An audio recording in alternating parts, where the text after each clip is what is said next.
Teman-teman, bayangkan ada sebuah kunci yang bisa membuka semua pintu gembok di dunia ini. Gembok kemiskinan, gembok jodoh yang seret, gembok penyakit yang gak sembuh-sembuh, sampai gembok hati yang selalu ngerasa cemas dan overthinking. Kabar baiknya, kunci itu gratis. Kunci itu sudah ada di lidah kita masing-masing. Tapi sayangnya, banyak dari kita yang jarang banget memutarnya. Kunci itu bernama istighfar. Di video kali ini, kita bakal kupas tuntas. Bukan cuma teori, tapi kita akan bedah dari sudut pandang Al-Quran. Hadis, kisah nyata para ulama, sampai bagaimana sains memandang efek ketenangan dari istighfar. Siapkan segelas air hangat, posisi duduk yang nyaman, dan mari kita mulai perjalanan spiritual kita hari ini. Sebelum kita bahas keajaibannya, saya mau tanya dulu, apa yang pertama kali terlintas di pikiran kalian kalau dengar kata Astagfirullahaladzim? Kebanyakan pasti mikir, oh, itu doanya orang berdosa. Atau kalau kita lagi ngeliat sesuatu yang buruk, kita refleks istighfar. Nah, ini miskonsepsi pertama yang harus kita luruskan. Istighfar itu artinya memohon ampunan. Tapi fungsinya bukan cuma buat menghapus dosa yang baru kita lakuin. Coba kita renungkan. Siapa manusia paling suci di bumi? Nabi Muhammad SAW, beliau sudah dijamin masuk surga. Dosanya yang lalu dan akan datang sudah diampuni. Tapi dalam hadis riwayat Bukhari, Rasulullah bersabda, kalau beliau beristighfar dan bertaubat lebih dari 70 kali, di riwayat lain 100 kali dalam sehari. Kenapa manusia sekelas Nabi masih istighfar ratusan kali? Karena istighfar adalah bentuk penghambaan tertinggi. Istighfar adalah pengakuan bahwa kita ini lemah, kita butuh Allah setiap detik, dan kita sadar bahwa nikmat Allah itu saking banyaknya, ibadah kita nggak akan pernah cukup buat membayarnya. Jadi jangan tunggu berbuat dosa besar, baru istighfar. Istighfar itu adalah napasnya seorang mukmin. Sekarang, mari kita buka kitab suci kita. Di dalam surat Nuh ayat 10-12, Allah Subhanahu wa Ta'ala itu nggak cuma janjiin ampunan, tapi janjiin paket lengkap fasilitas dunia akhirat bagi orang yang rajin istighfar. Mari kita bedah satu persatu. Pertama, diturunkannya hujan yang lebat berkah.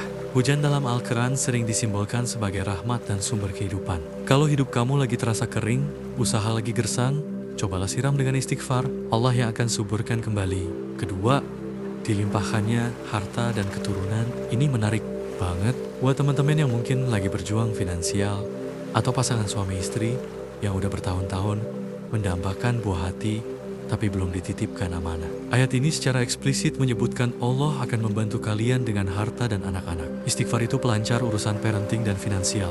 Ketiga, diberikannya kebun dan sungai kemudahan hidup. Ini adalah simbol kemakmuran dan kedamaian hati. Orang yang rajin istighfar, hidupnya bakal dibuat adem, kayak ada di tepi sungai yang mengalir.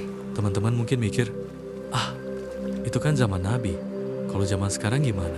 Oke, mari kita dengar kisah-kisah luar biasa ini. Kisah 1, penjual roti dan Imam Ahmad bin Hambal. Imam Ahmad, ulama besar. Suatu malam, entah kenapa, hatinya tergerak pengen ke suatu kota dan iktikaf di sebuah masjid kecil. Penjaga masjid nggak tahu kalau beliau Imam Ahmad, lalu mengusir beliau karena masjid mau dikunci. Saat terdampar di luar, seorang penjual roti lewat dan menawari Imam Ahmad menginap sepanjang malam sambil mengadon roti. Mulut si penjual roti ini nggak berhenti. Astagfirullah, astagfirullah, astagfirullah. Imam Ahmad bertanya, apa yang kamu dapatkan dari amalanmu ini? Si penjual roti menjawab, demi Allah, setiap doa yang saya panjatkan pasti Allah kabulkan. Kecuali satu doa yang belum dikabulkan sampai sekarang. Imam Ahmad penasaran, doa apa itu? Penjual roti menjawab, aku berdoa agar sebelum mati, Allah pertemukan aku dengan ulama besar yang agung bernama Imam Ahmad bin Hambal. Spontan Imam Ahmad menangis dan berkata, Allahu Akbar, sungguh istighfarmu lah yang telah membuatku diusir dari masjid dan menyeretku ke rumahmu ini. Lihat, teman-teman, istighfar bisa menggerakkan hati seorang ulama besar lintas kota demi menemui seorang tukang roti miskin.